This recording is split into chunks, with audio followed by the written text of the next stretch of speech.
and a PSP application that has been filed by Navasota South Peakers Operating Company. It is March 10th. It is approximately 8:30 p.m. We are at the Union Valley Baptist Church in Nixon, Texas, and this is the formal comment part of the meeting. I will call you by name in the order that you signed in, and if anybody, at the end of that, when I've called everybody who signed up to speak, I'll give those of you an opportunity who didn't sign up to come forward if you would like to at that time. But you need to come forward and state your name into the mic and then give your comment. During this part of the meeting, we won't be answering your questions or addressing your comment. If you made a comment earlier that you want to be part of the formal record, or if you asked a question that you weren't satisfied with the answer you got, and want to make sure that you get something further in writing, please ask that question again during this part of the meeting. The first person I've signed up to speak is Jeff McGrew. He's gone. He's gone. Ralph McGrew. Gone. You went together. Ginger Coleman. Okay, for this formal part, I'm going to read because I read better than I speak. In addition to the concerns that we've talked about here, not good. No, are you picking her up there? Okay.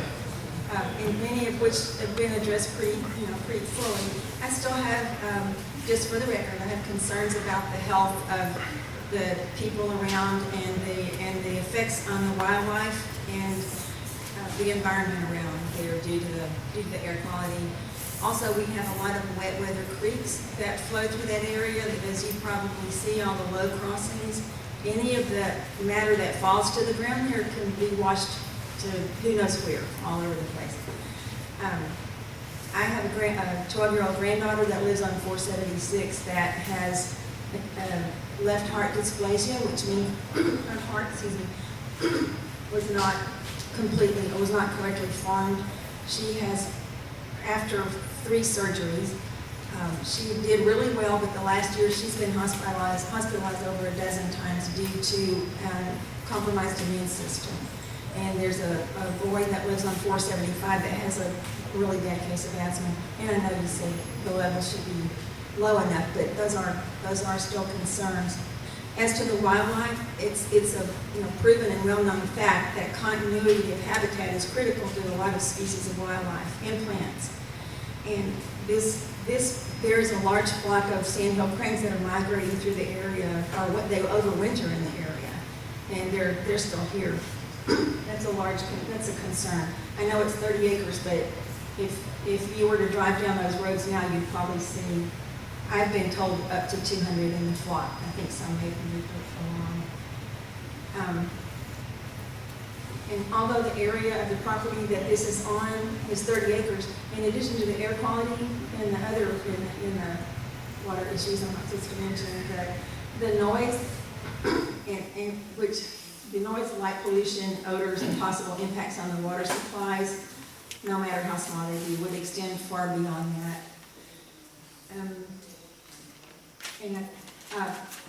I still would request, and I know this probably doesn't happen, but I still would request that TCEQ perform an assessment of that particular property. I know that's not a normal thing for you to have to do, but just for the record, I would like to see that done and get the results. Lane Adcock. Already have my answer. Okay. Mark Potter.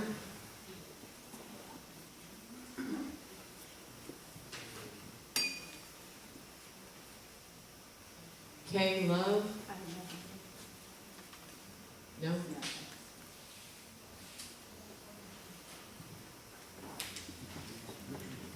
I think it's Georgina Schwartz. Georgina asked that I read hers. Okay. And can you state your name and the fact that you're reading it for her in the formula? I'm Ginger Coleman, and I'm reading this statement on behalf of Georgina Schwartz. She's a a longtime member and active member of the San Antonio Audubon Society. I'm reading this now. Today I represent San Antonio Audubon Society, a birding, education, and conservation club since 1954. I am particularly concerned about the destruction of the wintering habitat for sandhill cranes, which will be impacted by the construction and the continued operation of this plant. At the very least, the construction should take place while the cranes are not present, that is during spring and summer. Thank you for this meeting and this presentation, Georgina Schwartz.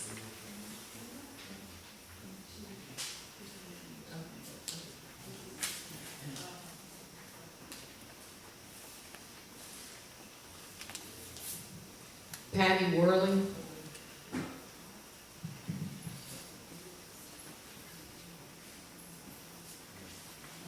Thank you for answering so many of our questions. I'm going to make it really short. But for the record, a concern is air quality during normal operations. I'm sure emissions will be within EPA guidelines.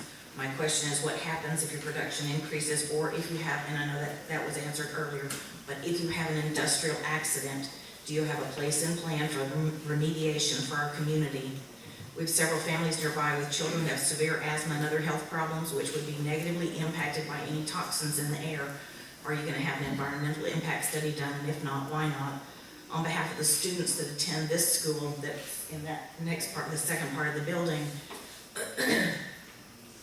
I'm concerned about the emissions as well.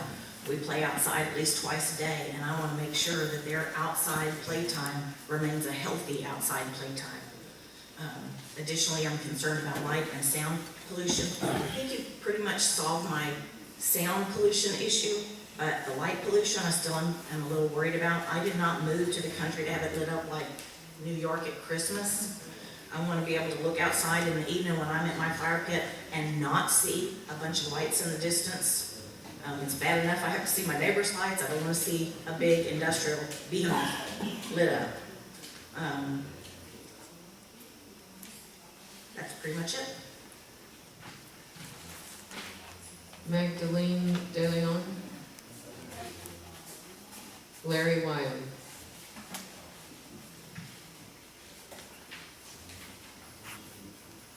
Quite frankly, I signed up in case there was something that I felt, after listening to everyone, needed to be commented on. One thing that I heard earlier that I wanted to be sure of is that the emission records that you're going to generate, that TCEQ does what they can to be certain that those are publicly available through a website or whatever. I have met 2 times with these folks. Judge Jackson and I met with them both times, and Judge Quinney also the first time. And their equipment seemed to be state-of-the-art. And no offense to you folks, but with the occurrences that I've had with TCEQ, I don't have a lot of faith before this that it wouldn't be approved, because we've had some other things approved that were, to me, much more controversial than what this is. One thing, and it's unrelated to air, but since no one can comment through this, I'll mention it. One of the points that I made to these folks is the destruction that I think is going to occur to this road. We've all seen in a lot of different areas. I'm going to turn around a little bit. We've all seen in a lot of different areas what the oil field has done to county roads, and I am concerned about that. I was pleased earlier to hear that mentioned in the presentation and to be echoed over here. And I'm going to do the best I can to hold these folks' feet to the fire. It's a 1-year deal when all of their equipment is coming in. But there's a lot of destruction, and I do not think it's fair that our taxpayers have to pay for that. From the standpoint of the county, let me make it clear, in case anyone has a question, that we didn't do anything to entice or invite these folks.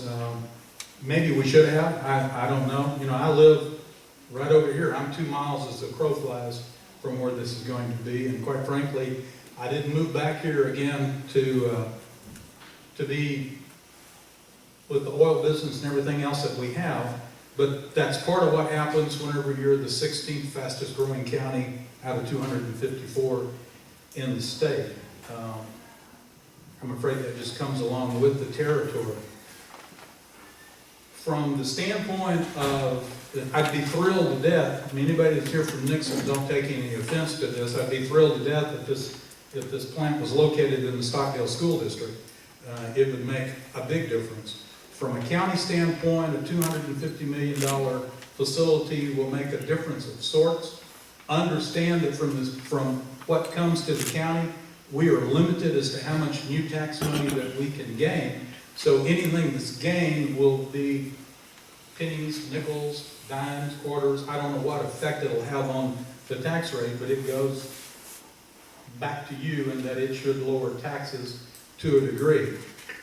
One thing, since we weren't talking about air tonight, that I would like to have some folks talk to them about, maybe before they get out of here, is they've indicated to me that part of what they want to be is good stewards to the community, and that while they're in their construction phase, I assume that still holds, while they're in their construction phase, that there may be, if there's a community project or something, there may be some things that they can do.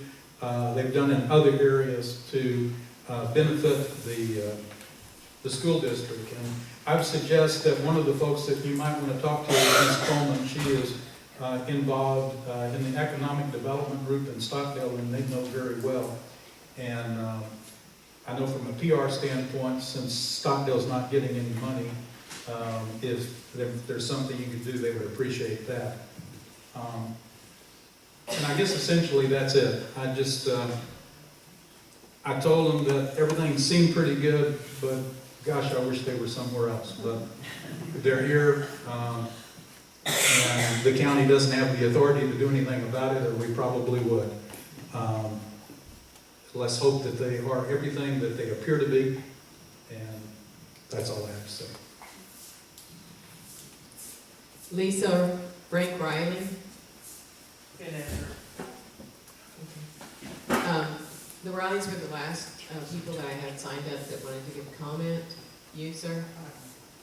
Okay. You filled out a registration sheet, didn't you? I have it in my hand. Oh, okay. You gotta give it to me when you're through. Okay, come hard.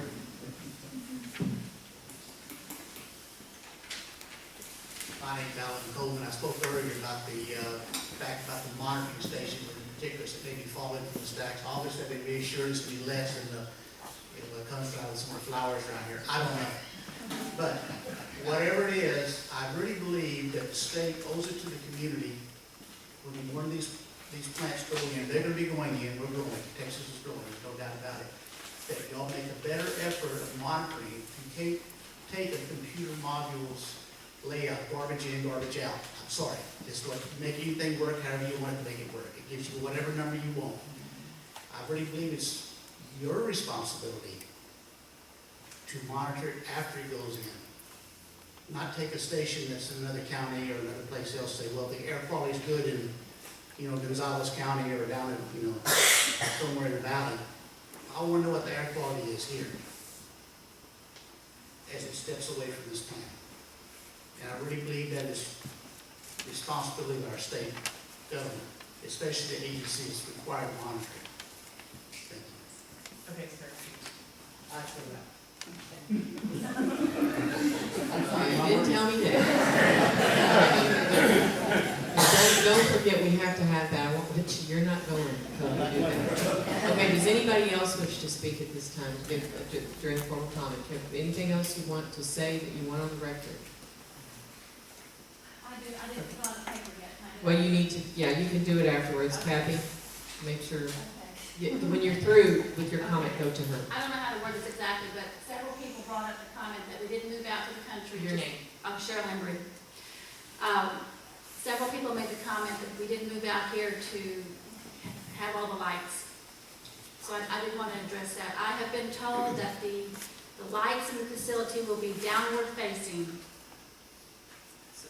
So that's my concern, is the lights. Nobody wants to look out there and see all these lights. Now, I realize, I suppose that there has to be some kind of lights on the smokestacks, you know, because of their height, I'm assuming. But just for all the lights, I don't want the things lit up, you know, just a huge amount of lights out there. It's right across the road from me, just directly across. Okay, thank you. Okay, you gonna come forward? Did you fill out a list? Okay, your name? Oh, well, when you get up here, tell me your name. Kathy Polish Sheep.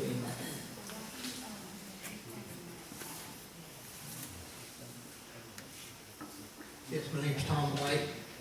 My question is what kind of fire protection is going to be available for this site?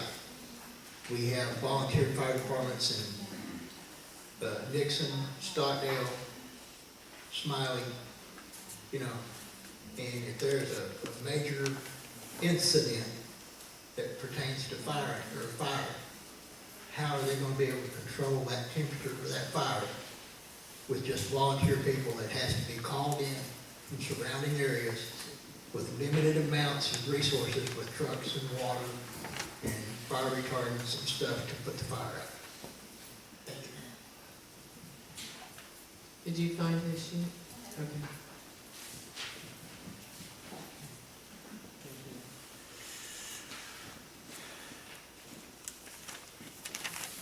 Does anyone else wish to make a comment or ask? Go ahead, sir. I'd like to ask a question. Sir, you need to come to the mic and state your name. And did you fill out a registration sheet? No, I didn't. Okay, we'll have to get you to do one too. These stacks, exhaust stacks, whatever you call them, are they equipped with scrubbers in those stacks to catch debris and stuff, elements that come off of the fuel? You know, the CP&L plant, that was a disaster, and they put scrubbers in those, and it cut it down to maybe a half. I've been told it cut it down to about half. But do y'all have any way of filtering that? Sir, I don't let anybody answer questions during this part of the meeting. That's not what it's designed for. I'd be more than happy for them to answer your question after we're done, but I need you to state your name. Alton Tackett. Okay. Okay, you have a sheet for him? Okay. Okay, does anybody else wish to give comment? No? Okay. Oh, you decided to? Yeah. Okay. My name is Lane Edgun. My question is, my concern is 24-hour coverage. Is there going to be somebody there 24 hours a day for emergency response? I heard during the open meeting that there was at times, so I worry about that. And your name is Lane Adcock? Yes. Okay.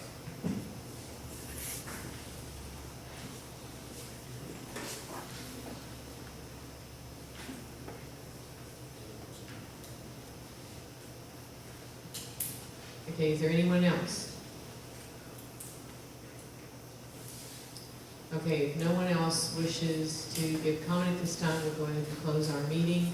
And I think that Judge Jackson wants to address the crowd, so we'll end our meeting and let him use the mic. Okay, thank you very much.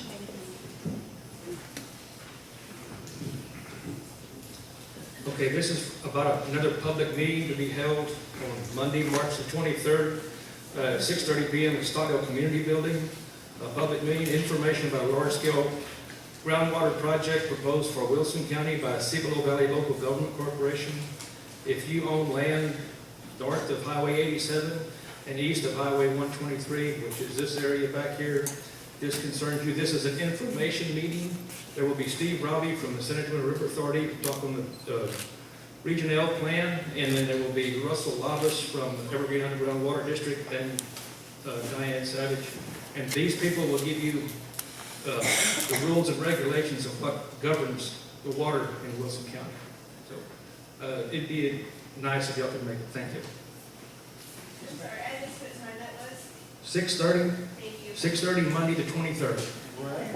It's Stockdale Community Building And I have a couple of flyers left if anybody would like them. Okay, there's a couple of other things I just want to remind y'all of, and that is that if you decide you want to make more comment in writing on this application, you have until March 13th to do that. And if you need information about how to do that, we can provide it to you. We have business cards that we can give you.